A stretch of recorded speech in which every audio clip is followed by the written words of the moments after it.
প্রিয় ছাত্রছাত্রীরা সকলকে স্বাগত আমার ইউটিউব চ্যানেল ইংলিশ বাই পুলকনাথ এটাতে।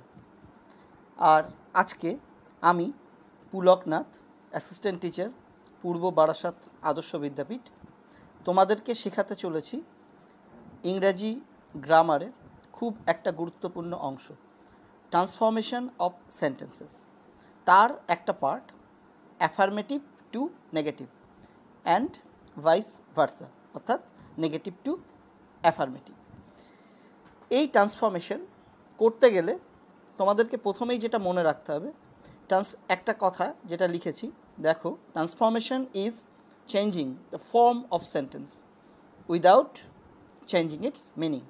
অর্থাৎ এই ধরনের যে পরিবর্তন, অ্যাফার্মেটিভ টু নেগেটিভ বা নেগেটিভ টু অ্যাফার্মেটিভ, এর ক্ষেত্রে তোমরা কেবলমাত্র বাক্যের ফর্মটাই চেঞ্জ হবে, কিন্তু কোনো অবস্থায় বাক্যের অর্থ পরিবর্তন কিন্তু হবে না। অর্থাৎ বাক্যের অর্থ ঠিক রেখে আমাদেরকে এই পরিবর্তনটা করতে হবে। অর্থের ব্যাপারটা কিন্তু আমাদেরকে খুব গুরুত্ব সহযোগে মাথায় রাখতে হবে। দেখো কি বলা হয়েছে, ইংরেজি ব্যাকরণে ট্রান্সফরমেশন অফ সেন্টেন্স একটি খুব গুরুত্বপূর্ণ অধ্যায় এবং তার হাঁ বোধক বা অ্যাফার্মেটিভ হতে না বোধক বা নেগেটিভে পরিবর্তন করা হলো এর প্রথম অংশ। আর আজকের আলোচ্য বিষয় এটাই। কি নিয়ম আমাদেরকে ফলো করতে হবে, সেজন্য অবশ্যই কতগুলো নিয়ম তো অবশ্যই ফলো করতে হবে। আর সেটা করতে গেলে আমাদের বাক্য পরিবর্তনের কিছু চারিত্রিক বৈশিষ্ট্য জানতে হবে। যেমন সবসময় মনে রাখবে, তুমি এক্ষেত্রে বাক্যের গঠনগত পরিবর্তন করতে পারবে। ট্রান্সফরমেশনের সময় কোনো অবস্থাতেই অর্থের পরিবর্তন করা যাবে না। আগেই বললাম যে একদম এটাকে অন্যান্য নিয়মের পাশাপাশি এটাকে একদম বেসিক হিসেবে মাথায় রাখতে হবে যে আমরা কোনো অবস্থাতেই বাক্যের অর্থ কিন্তু পরিবর্তন করতে পারবো না, তাহলে কিন্তু এই পরিবর্তন ভুল হয়ে যাবে। দেখো তাহলে একটু জেনে নেই অ্যাফার্মেটিভ সেন্টেন্স আর নেগেটিভ সেন্টেন্সের গঠনের বিষয়টা। যে নেগেটিভ সেন্টেন্স বা নাবাচক বাক্যে নঙর্থক কোনো পদ অবশ্যই থাকবে। কোনগুলো নঙর্থক পদ? নো থাকতে পারে, নেভার থাকতে পারে, নট ইত্যাদি ইত্যাদি। আর হ্যাঁবাচক বাক্যে এই ধরনের কোনো নেগেটিভ ওয়ার্ড অর্থাৎ নঙর্থক শব্দ কখনোই থাকে না। এই নেগেটিভ বাক্যে নো, নেভার, নট ইত্যাদি শব্দগুলো বাক্যের ক্রিয়াপদের সঙ্গে অথবা কখনো কখনো বাক্যের একদম শুরুতে আমরা ব্যবহার করে থাকি। এই হচ্ছে মোটামুটি তোমার স্ট্রাকচার। এবার দেখি, আমি এক এক করে তোমাদেরকে আলোচনা করেছি বেশ কতগুলো নিয়ম, যে নিয়মগুলো আমরা মেনে চলব ট্রান্সফরমেশনের ক্ষেত্রে। দেখো প্রথমে কি বলেছি,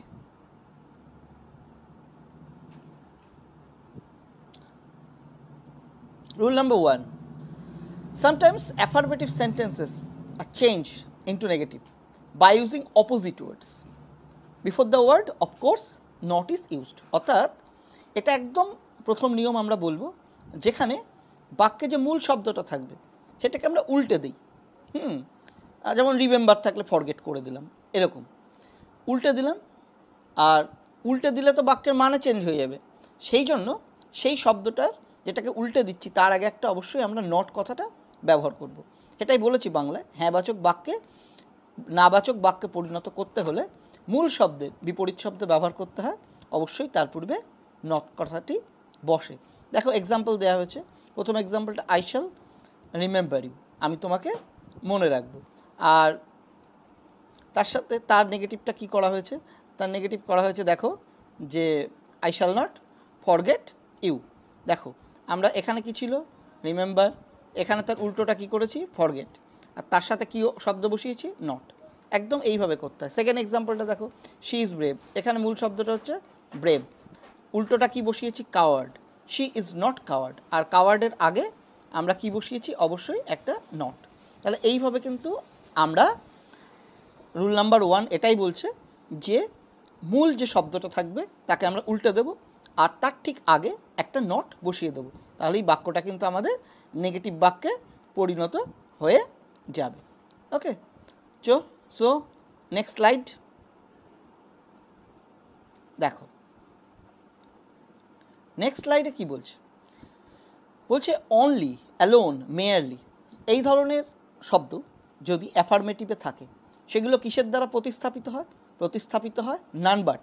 যদি অনলি দিয়ে ব্যক্তিকে বোঝায় একদম নান বাট বসবে, যদি বস্তুকে বোঝায় নাথিং বাট বসবে, আর যদি সংখ্যা বোঝায় তাহলে নট মোর দ্যান অথবা নট লেস দ্যান এই ধরনের শব্দ কিন্তু আমাদের সাথে বাক্যে বসবে। তাহলে এবার আমরা দেখি এক্সাম্পলের সহযোগিতায়। দেখো only god can help us, এটা অ্যাফার্মেটিভ, কেবলমাত্র ঈশ্বর আমাদেরকে সাহায্য করতে পারেন।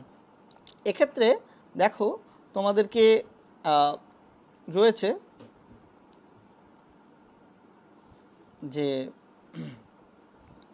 দেখো অনলি রয়েছে, তাই তো অনলি দিয়ে ব্যক্তিকেই বোঝাচ্ছে, গড ঈশ্বর ব্যক্তি।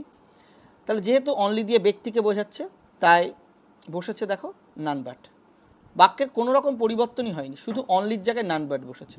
অর্থাৎ কেবল ঈশ্বর আমাদের সাহায্য করতে পারেন, আর ঈশ্বর ছাড়া কেউ আমাদেরকে কিন্তু সাহায্য করতে পারে না, এটাকেই কিন্তু বোঝানো হয়েছে। পরের এক্সাম্পল দেওয়া আছে, দেখো হি হ্যাজ অনলি এ বল, তার কেবলমাত্র একটা বল আছে। তাহলে এখানে দেখো অনলি বস্তুকে বোঝাচ্ছে, বল। কি করেছি? হি হ্যাজ নাথিং বাট এ বল, তার বল ছাড়া কিছুই নেই, দেখো নাথিং বাট বসেছে। আর একটা এক্সাম্পল দিয়েছি, দেখো the boy has only 2 tickets of tomorrow, আগামীকালে মাত্র 2টো টিকিট আছে। সংখ্যা ধরেও করা যায়, এখানে বস্তু ধরেই করেছি, যে যেহেতু অনলি আছে তাই কি বসিয়েছি, the boy has nothing but 2 tickets of tomorrow, ছেলেটার আগামীকালে 2টো টিকিট ছাড়া আর কিছু নেই। আর তোমার দেখো এখানে দিয়েছি যে আমরা he got only 45% marks in English paper, English পেপারে কেবলমাত্র 45% নাম্বার পেয়েছে, তাই তো। তাহলে he got not more than অথবা not less than 45% marks in English paper. Exactly, যেহেতু সংখ্যা 45% মার্কস, তাই সংখ্যার আগে আমরা কি বসিয়েছি, নট মোর দ্যান অথবা নট লেস দ্যান। 45% মার্কস পেয়েছে, অর্থাৎ 45-এর বেশি পাইনি বা 45-এর কম পাইনি। তাহলে এইভাবে আমরা কিন্তু করব, এটাই হচ্ছে রুল নাম্বার 2। একদম মাথায় রাখবে, অনলি, অ্যালোন, মেয়ারলি এইগুলো থাকলে প্রতিস্থাপিত হয় নান বাট ব্যক্তির ক্ষেত্রে, নাথিং বাট বস্তুর ক্ষেত্রে, নট মোর দ্যান অথবা নট লেস দ্যান তোমার সংখ্যার ক্ষেত্রে। ওকে,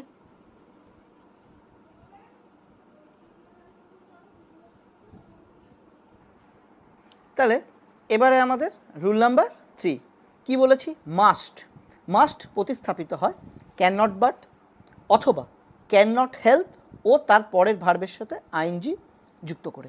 এটা খুব গুরুত্বপূর্ণ, শুধুমাত্র অ্যাফার্মেটিভ নেগেটিভ নয়, তোমাদের অন্যভাবেও আসতে পারে, যে ইউজ ক্যান নট বাট বা ইউজ ক্যান নট হেল্প ইত্যাদি হিসাবেও কিন্তু আসতে পারে।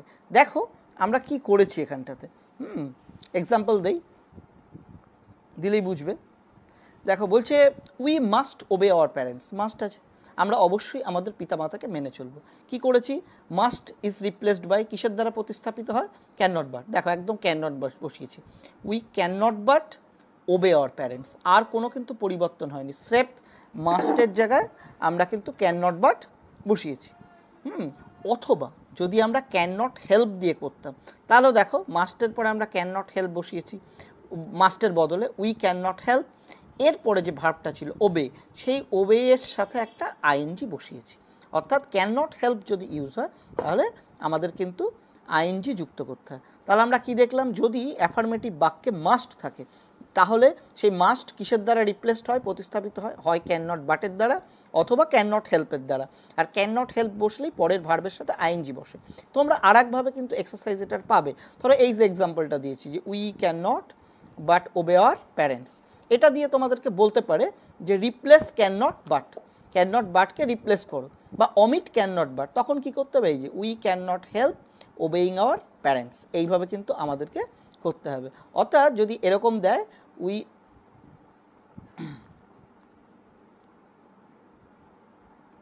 দেখো উই ক্যান নট বাট যদি থাকে, we can not but obey our parents, তাহলে সেই ক্যান নট বাট যদি বলতে পারে তোমাদেরকে অমিট ইট, তাহলে কি হবে, আমরা ওটাকে ক্যান নট বাটটাকে অমিট করে দেবো, দিয়ে কি বলবে, হয় বলবে can not omit can not but, অথবা বলতে পারে ইউজ হেল্প। যাই বলুক এইভাবেই কিন্তু করতে হবে যে we can not but help our parents, যে we can not but help obeying our parents, এটা কিন্তু মাথায় রাখতে হবে। দেখো আরও একটা একই রকম এক্সাম্পল দিয়েছি, আই মাস্ট ডু ইট, আমি এটা অবশ্যই করব। একদম মাস্ট তুললে কী হবে, হয় I can not but do it, অথবা I can not help, do এর সাথে আইএনজি বসিয়ে করতে হবে, I can not help doing it. Okay, এটা হচ্ছে রুল নাম্বার আমাদের 3। এরপরে আসবো আমরা রুল নাম্বার 4। চলো রুল নাম্বার 4 কি বলেছি, বোথ অ্যান্ড যদি থাকে তাহলে কিসের দ্বারা প্রতিস্থাপিত হবে, সবকটা কিন্তু অ্যাফার্মেটিভের কথা বলছি। অ্যাফার্মেটিভে যদি বোথ অ্যান্ড থাকে সেটা রিপ্লেসড হবে হয় নট অনলি বাট অলসো দ্বারা, অথবা যদি শুধু অ্যান্ড দিয়ে দুটো শব্দকে যুক্ত করা থাকে তাহলে সেইটা প্রতিস্থাপিত হবে কিসের দ্বারা, নট অনলি বাট অলসোর দ্বারা।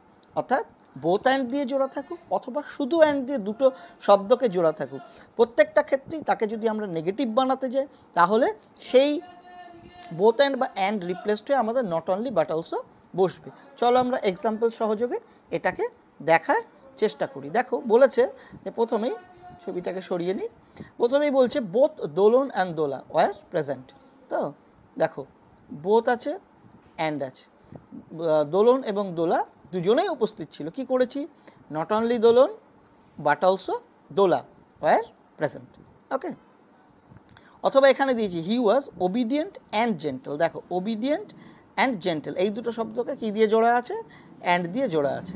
একই রকম মানে বোথ অ্যান্ড থাকুক অথবা অ্যান্ড দিয়ে দুটো শব্দকে জোড়া থাকুক, দুটো ক্ষেত্রে আমাদেরকে কি বসাতে হবে, he was not only obedient but also gentle, এইভাবে কিন্তু আমাদেরকে বসাতে হবে। অর্থাৎ তা সে শুধু ওবিডিয়েন্টই ছিল না, জেন্টেলও ছিল, তাই তো।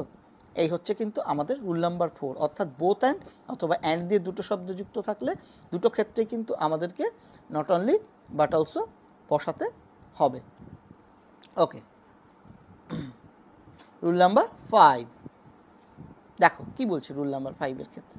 রুল নাম্বার 5-এর ক্ষেত্রে বলছে যদি এভরিওয়ান, এভরিবডি, এভরি পার্সন অথবা এভরি যুক্ত যে কোনো কমন নাউন অথবা অল এরা যদি থাকে তাহলে কিসের দ্বারা প্রতিস্থাপিত হবে, সেইগুলো কিন্তু প্রতিস্থাপিত হবে দেয়ার ইজ নো, তারপরে একটা অ্যাটাচড ওয়ার্ড, অর্থাৎ ওই এভরির সাথে যে শব্দটা থাকবে ওটাকেই কিন্তু অ্যাটাচড ওয়ার্ড বলা হচ্ছে, সেইটা বসবে, তার সাথে বাট বসবে অথবা উইদাউট বসবে। বাট বসলে তারপরে ভাট বসবে, আর উইদাউট বসলে কিন্তু একটা ফ্রেজ বসবে, এটা কিন্তু আমাদেরকে মাথায় রাখতে হবে। ঠিক আছে, চলো দেখি কি করা হয়েছে। দেখো যে বলা হয়েছে, দেখো এভরি বলছে every mother loves a child, অর্থাৎ এভরি আছে আর এভরির সাথে মাদার আছে। কি বলেছিলাম, এভরিবডি, এভরি পার্সন, এভরি যুক্ত যে কোনো কমন নাউন যদি থাকে, এখানে এভরি তার সাথে মাদারই কমন নাউনটা আছে, তাই কি বসেছে, কি দিয়ে শুরু হবে বাক্যটা, দেখো দেয়ার ইজ নো, এটা দিয়ে শুরু হয়েছে, দেয়ার ইজ নো, তার সাথে কি ছিল অ্যাটাচড ওয়ার্ড, তার সাথে ছিল attached word, there is no দিয়ে শুরু হয়েছে, তার সাথে অ্যাটাচড ওয়ার্ড ছিল, অ্যাটাচড ওয়ার্ডটাও কিন্তু বসিয়েছি, দেয়ার ইজ নো মাদার। তারপরে কি বসাতে বলেছিলাম, বাট বা উইদাউট, আমরা এখানে বাট বা উইদাউট বসাতে বলেছিলাম, বাট বসিয়েছি, তাহলে there is no mother but, আর আমি কি বললাম, বাট যদি হয় তার সাথে আমাদের ভার্ব বসবে, বাট লাভস আর চাইল্ড, অর্থাৎ একটা কোনো মা নেই যে তার বাচ্চাকে ভালোবাসে না। আর যদি এখানে উইদাউট বসাতাম তাহলে কি হতো, there is no mother without love, তাহলে noun without love for her child. দেখো একই রকম এক্সাম্পল আর একটা দিয়েছি, every action has a reaction in this world, প্রত্যেকটা অ্যাকশনের একটা রিয়াকশান আছে এই জগতে, এখানেও এভরি বসেছে, তার সাথে একটা কমন নাউন অ্যাকশান বসেছে, এভরি অ্যাকশান। তো তাহলে কি বসিয়েছি দেখো, there is no, there is no দিয়ে যেমন শুরু হয় দেয়ার ইজ নো দিয়ে শুরু করেছি, অ্যাটাচড ওয়ার্ড বসিয়েছি, there is no action without a reaction in this world, তাই তো এখানে উইদাউট দিয়ে করেছি, without a reaction in this world.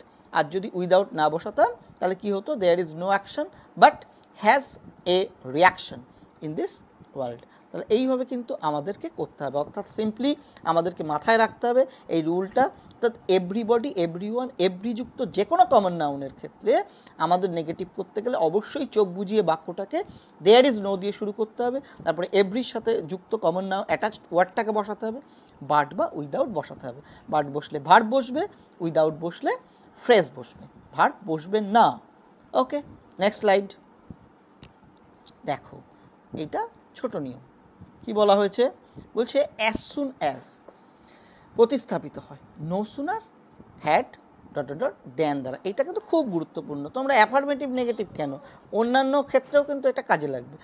তোমাদেরকে এইরকম ইনস্ট্রাকশন আসতে পারে, ইউজ নো সুনার হ্যাড, অথবা এরকম আসতে পারে রিপ্লেস অ্যাজ সুন অ্যাজ, বা মেক ইট নেগেটিভ। যেভাবেই আসুক, অ্যাজ সুন অ্যাজ থাকলে নেগেটিভ করতে গেলে বা নো সুনার ইউজ করতে গেলে অথবা অ্যাজ সুন অ্যাজ তুলতে গেলে আমাদেরকে কিন্তু নো সুনার হ্যাড দ্বারাই করতে হবে। দেখো, follow the example very carefully. দেখো বলেছে as soon as the thief saw the police, যে মুহূর্তে চোরটা পুলিশ দেখেছিল, অ্যাজ সুন অ্যাজ আছে, হি র্যান অ্যাওয়ে, সে পালিয়ে গেছিল। তাহলে নো সুনার ইউজ করতে গেলে বাক্যের শুরুতেই প্রথমেই নো সুনারটাকে বসিয়ে দিতে হবে। নো সুনার বসলো, আর নো সুনার বসলেই কিন্তু একদম বাধ্যতামূলক একটা তার সাথে হ্যাড বসবে, নো সুনার হ্যাড। তারপরে এই যে নাউনটা ছিল, এই যে বাক্যটার এইটা হচ্ছে তোমার সাবঅর্ডিনেট ক্লজ, এই পুলিশ পর্যন্ত, আর হি র্যান অ্যাওয়ে ওটা প্রিন্সিপাল ক্লজ। নো সুনার বসবে, হ্যাড বসবে, এরপরে সাবঅর্ডিনেট ক্লজের সাবজেক্টটা বসবে। Had the thief seen the police, তা সিন হয়ে গেল কেন, এখানে তো স ছিল, যেহেতু হ্যাড বসানো হয়েছে, হ্যাডের পরে ভার্বের V3 রূপ অর্থাৎ পাস্ট পার্টিসিপল ফর্ম বসে, তাই কিন্তু সিন হয়ে গেছে। No sooner had the police seen the, had the thief seen the police, তারপরে একটা বাধ্যতামূলক দেন বসবে, এখানে যেন কোনো মিস্টেক না হয়। তারপরে প্রিন্সিপাল ক্লজ যেটা ছিল সেটা কিন্তু অ্যাজ ইট ইজ বসে গেছে। দেখো, দেন হি র্যান অ্যাওয়ে। বুঝতে পারলে একদম। আরও একটা এক্সাম্পল তোমাদেরকে কিন্তু দেখাচ্ছি একই রকমের। দেখো, ফলো ইট। সেকেন্ড এক্সাম্পল হচ্ছে as soon as the bell rang, যে মুহূর্তে বেলটা বেজেছিল, দ্য ক্লাস স্টার্টেড। দেখো একদম সিমিলারলি শুরু করেছি নো সুনার দিয়ে, তারপর হ্যাড বসিয়েছি, no sooner had the bell rang, যে মুহূর্তে বেলটা বেজেছিল। দেখো, নো সুনার বসেছে, হ্যাড বসেছে, তারপরে সাবঅর্ডিনেট অংশটার সাবজেক্ট বসেছে, no sooner had the bell, তারপরে ভার্বের পাস্ট পার্টিসিপল রূপ বসেছে। ভুলটা এখানে করে, নো সুনার হ্যাড বসানোর পরে ভার্বটা দেখো এখানে র্যাং ছিল, ভুল করে অনেকে র্যাং বসিয়ে দেয়, সেই ব্যাপারে কিন্তু সতর্ক থাকতে হবে। একদম পাস্ট পার্টিসিপল কিন্তু করতে হবে। তোমাদেরকে এমন এক্সাম্পলই দেবে এক্সামিনেশনে যেখানে past form past participle form আলাদা থাকে, যাতে তোমাদের ভুল করার একটা টেন্ডেন্সি থাকে। No sooner had the bell rang, তারপরে কিন্তু এখানে টাইপিং মিস্টেক আছে, এখানে একটা দেন বসবে, দেন দ্য ক্লাস স্টার্ট, এখানে একটা দেন বসবে। No sooner had the bell rang then the class started, এইটা কিন্তু আমাদেরকে খেয়াল রাখতে হবে। Okay, so next slide. Rule number 7, এটা কিন্তু আমাদেরকে খুব গুরুত্ব সহযোগে মাথায় রাখতে হবে। যেখানে রুল নাম্বার 7-এ কী বলছে, রুল নাম্বার 7-এ বলছে দেখো absolute superlative degree. Absolute superlative degree কোনগুলো? অ্যাবসলুট সুপারলেটিভ ডিগ্রি হচ্ছে সেইগুলো যে সুপারলেটিভে কোনো নো সুনার নেই, অর্থাৎ সুপারলেটিভ বেয়ার সুপারলেটিভ বলতে পারো, বা অ্যাবসলুট সুপারলেটিভ, অর্থাৎ বা ভালো করে বললে একদম ওয়ান অফ দ্য ছাড়া যেসব সুপারলেটিভ আছে, সেই সমস্ত সুপারলেটিভ ডিগ্রি যদি থাকে, ওই ধরনের বাক্যকে আমাদের নেগেটিভ করতে গেলে কি করতে হয়? কিছুই না, সুপারলেটিভটাকে কনভার্ট করে পজিটিভ ডিগ্রিতে আনো। যে মুহূর্তে সুপারলেটিভটাকে কনভার্ট করে পজিটিভ ডিগ্রিতে আনবে, অমনি কিন্তু বাক্যটা নেগেটিভ বাক্যে পরিণত হয়ে যাবে। অর্থাৎ এটা খুব মজাদার যে আনছি হচ্ছে ডিগ্রি চেঞ্জ করে পজিটিভে, কিন্তু বাক্যটা হয়ে যাচ্ছে কিন্তু নেগেটিভ। দেখো কি বলেছি, Delhi is the biggest city in India. Delhi হলো ভারতের সব থেকে বড় শহর। কি করেছি আমরা জানি, ওয়ান অফ দ্য হিন অর্থাৎ বেয়ার বা অ্যাবসলুট সুপারলেটিভকে পজিটিভ ডিগ্রি করতে গেলে নো আদার দিয়ে বসাতে হয়, তাই বসিয়েছি নো আদার বসিয়েছি, তারপরে সিটি বসিয়েছি no other city in India, verb singular বসিয়েছি ইজ, তারপরে অ্যাডজেক্টিভের পজিটিভ ফর্মের আগে পরে যেমন অ্যাজ বসে তাই বসিয়েছি। অর্থাৎ no other city in India is as big as Delhi, অর্থাৎ ভারতের কোনো শহরই দিল্লির মতো বড় নয়। অথবা আর একটা বসানো হয়েছে দেখো, Ram is the tallest boy in the class. Ram হচ্ছে ক্লাসের সব থেকে লম্বা ছেলে আর কি। দেখো এখানে একটু typing mistake, Ram is the tallest boy in the class. যেমন শুরু হয় নো আদার দিয়ে শুরু করেছি, no other boy in the class, is ভার্বটা সিঙ্গুলার বসিয়েছি, পজিটিভ ডিগ্রির আগে পরে অ্যাজ বসিয়েছি, is as tall as Ram. অর্থাৎ দুটো ক্ষেত্রেই দেখো বাক্য দুটো ছিল বেয়ার সুপারলেটিভ বা অ্যাবসলুট সুপারলেটিভ, যেই শুধু ডিগ্রি পরিবর্তন করে দিলাম বাক্যটা নেগেটিভ হয়ে গেল। কেন নেগেটিভ হলো? কারণ দেখো দুটো বাক্যই শুরু হচ্ছে কি দিয়ে? নো দিয়ে। আমরা এই পড়ানো আজকের টপিকের শুরুতেই বলেছিলাম নেগেটিভ বাক্যের গঠন অনুযায়ী নেগেটিভ বাক্যে একটা করে নঙর্থক শব্দ নো, নট, নেভার এই সমস্ত থাকবে। বাক্যে যেহেতু মানে পরিবর্তন না করে আমরা নোকে আনতে পেরেছি, তাই বাক্যটা অবশ্যই নেগেটিভে পরিণত হয়েছে। Okay, rule number 8। Rule number 8-এ আমরা দেখতে পাচ্ছি কি বলেছে, always is replaced by never.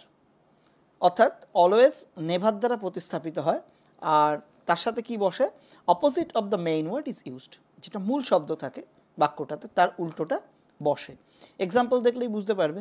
দেখো, Ramen always attends the class. Ramen সবসময় ক্লাসে উপস্থিত থাকে, তাই তো? মূল শব্দটা কোনটা? অ্যাটেন্ডস, তাই তো? আর এখানে আছে always. Always is replaced by never, Ramen never. আর অ্যাটেন্ডসের উল্টোটা কি বসেছে? Misses the class. মানে কিন্তু একই, যেটা হচ্ছে মূল শর্ত অ্যাফার্মেটিভ থেকে নেগেটিভ বা উল্টোটা যাওয়ার। অর্থাৎ রমেন সবসময় ক্লাসে উপস্থিত থাকে, রমেন কখনোই ক্লাস মিস করে না। আরও একটা এক্সাম্পল তোমাদের জন্য দেওয়া হয়েছে, the student is always late in his class. ছাত্র সবসময় দেরি করে আসে ক্লাসে। মূল শব্দটা লেট, অলওয়েজ আছে, always is replaced by never. The student is never, লেটার উল্টো পাংচুয়াল, কখনোই সময়ানুবর্তী নয়, অর্থাৎ সময়ে আসে না। মানে দেখো একই, স্টুডেন্ট দেরি করে আসে আর স্টুডেন্ট কখনোই সময়ে আসে না। নেভার শব্দটি ইউজ হয়েছে, বাক্যটা নেগেটিভ হয়ে গেছে। এটাই হচ্ছে রুল নাম্বার 8। চলো রুল নাম্বার 9। রুল নাম্বার 9, এটা খুব গুরুত্বপূর্ণ। তোমরা অ্যাফার্মেটিভ নেগেটিভ ছাড়াও অন্যান্য কিন্তু তোমাদেরকে গ্রামার এর মধ্যে আসবে। Too is replaced by so that, তার সাথে ক্যান নট অথবা কুড নট। অর্থাৎ যদি এই প্যাটার্নটা থাকে তোমাদেরকে টু, এটা কিন্তু খুব গুরুত্বপূর্ণ একটা প্যাটার্ন, যে এইটা যদি থাকে সেটা কিসের দ্বারা রিপ্লেসড হয়? অবশ্যই সো, তারপরে কিছুটা অংশ বসে, তারপরে দ্যাট বসে, আর তার সাথে যে বাক্যটা অ্যাফার্মেটিভে ছিল সেটা যদি প্রেজেন্ট টেন্সে থাকে তাহলে ক্যান নট, পাস্ট টেন্সে থাকলে কুড নট বসে। এক্সাম্পল দিলেই বুঝতে পারবে। দেখো, he is too weak to walk, সে এতই দুর্বল যে সে হাঁটতে পারে না। দেখো, টু এই প্যাটার্নটা আছে। কি প্যাটার্ন ইউজ করেছি? He is so weak that, so that মাঝখানে উইকটা আছে, he is so weak that he can not walk. দেখো, ক্যান নট ইউজ হয়েছে কারণ বাক্যটা এখানে ইজ ছিল, অর্থাৎ প্রেজেন্ট টেন্সে ছিল, তাই কিন্তু ক্যান নট ইউজ হয়েছে। দেখো, মানেটা একই, সে এত দুর্বল হাঁটতে পারে না, হাঁটতে পারার ক্ষেত্রে, আর এখানে দেয়া হয়েছে সে এত দুর্বল যে সে হাঁটতে পারে না। মানেটা একই, কেবল একটা ওই নট শব্দটি ঢুকে গেছে, বাক্যটা কিন্তু নেগেটিভ হয়ে গেছে। আর একটা এক্সাম্পল দিয়েছি, দেখো, the old man was too weak to carry the load. বৃদ্ধ লোকটা এতটাই দুর্বল ছিল যে এই লোডটা বহন করার জন্য। কি হয়েছে? The old man was so weak that, so that এই প্যাটার্নটি ইউজ করেছি, that E could not carry the load. এখানে কুড কেন? কারণ এই যে বাক্যটা অ্যাফার্মেটিভে ছিল এটা ছিল ওয়াজ, অর্থাৎ পাস্ট টেন্সে ছিল, তাই কিন্তু কুড ইউজ করা হয়েছে।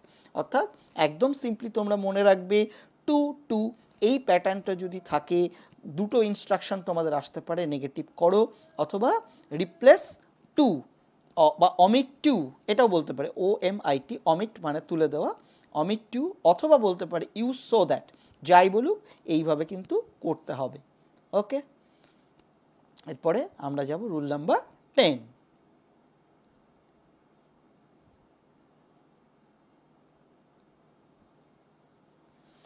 রুল নাম্বার 10-এ বলা হচ্ছে অ্যাজ। দেখো, এগুলো লেস ইম্পর্টেন্ট, সেই জন্য একসাথে একটা স্লাইডে দুটো করে দিয়েছি।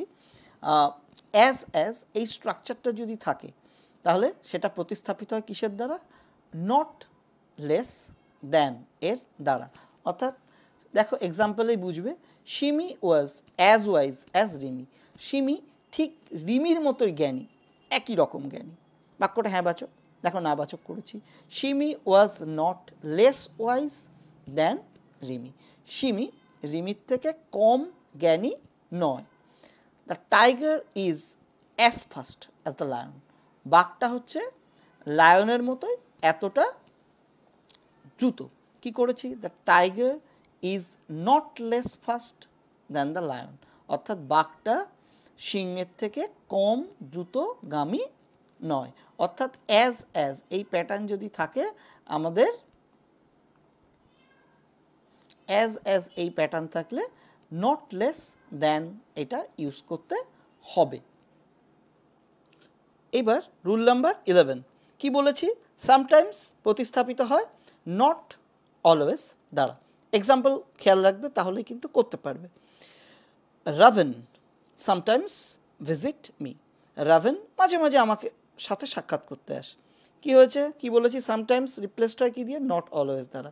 দেখো Raven does not always visit me, তা নট তো আর এমনি বসবে না, তার সাথে ডু ডাজ ডিড কিছু একটা বসাতে হবে, সেটাই কিন্তু হয়েছে। Raven does not always visit me. Raven সবসময় আমাকে ভিজিট করে না। The students sometimes miss the class. ছাত্ররা মাঝে মাঝে ক্লাস মিস করে।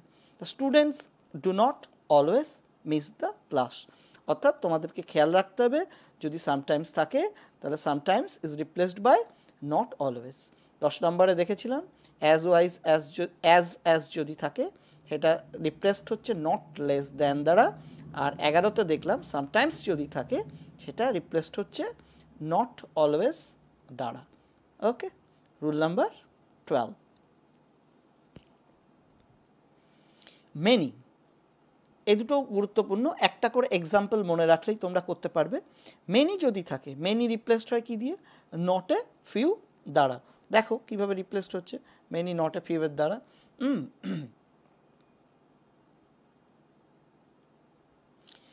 দেখো I have many friends, many is replaced by not a few. I have not a few friends, অর্থাৎ আমার অনেক বন্ধু আছে, আমার খুব কম বন্ধু কিন্তু নেই। এটা কিন্তু তোমাদেরকে খেয়াল রাখতে হবে। বা she has many book, she has many books হবে। She has not a few books.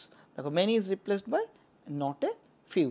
Okay, similarly আমরা দেখব রুল নাম্বার 13।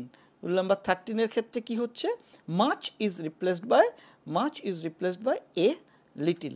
অর্থাৎ মাচ যদি থাকে সেটা পাল্টে যাবে এ লিটিলের দ্বারা। দেখো হি হ্যাজ মাচ মানি, তার অনেক টাকা। He does not have a little money, তাহলে কি বলেছিলাম? A little. দেখো এই যে a little, does not have a little money, তার অনেক টাকা, তার কম টাকা নয়। The merchants have much wealth. ব্যবসায়ীদের অনেক সম্পদ। Much wealth. তাহলে the merchants do not have a little money, অর্থাৎ মার্চেন্টের কিন্তু কম মানি নেই। অর্থাৎ আমরা দেখছি much is replaced by a little. Actually এটা নট এ লিটিল, নটটা ইউজ করেছি, টাইপিংয়ে লেখা হয়নি। Much is replaced by not a little, এটা কিন্তু খেয়াল রাখতে হবে। অর্থাৎ 12 নম্বর রুলে আমরা দেখলাম many is replaced by not a few, আর 13 নম্বর রুলে দেখলাম much is replaced by not a little. Okay, next slide. তাহলে স্টুডেন্টস এতক্ষণ আলোচনা করলাম 13টা রুল আলোচনা করেছি। তার মধ্যে প্রথম 9টা রুল যা আলোচনা করেছি খুবই গুরুত্বপূর্ণ, সবকটাই তোমাদেরকে জেনে রাখতে হবে। এই কয়েকটা রুল আর কয়েকটা এক্সাম্পল তোমরা যদি সুন্দর করে মনে রাখো তাহলে যত রকমের অ্যাফার্মেটিভ টু নেগেটিভ বা নেগেটিভ টু অ্যাফার্মেটিভ ট্রান্সফরমেশন আছে সব সুন্দরভাবে করতে পারবে, এবং এর বাইরেও অন্যান্য যে নিয়মের আলোচনা করলাম সেগুলো করতে পারবে। আর সকলকে ধন্যবাদ আমার ভিডিওটা শেষ পর্যন্ত দেখার জন্য। আর আমার ভিডিও যদি ভালো লাগে তাহলে অবশ্যই আমার চ্যানেল ইংলিশ বাই পুলকনাথ এটা সাবস্ক্রাইব করতে ভুলবে না। আর আমি পুলকনাথ, সহশিক্ষক, পূর্ব বারাসাত আদর্শ বিদ্যাপীঠ, তোমাদের সকলকে ধন্যবাদ জানাচ্ছি।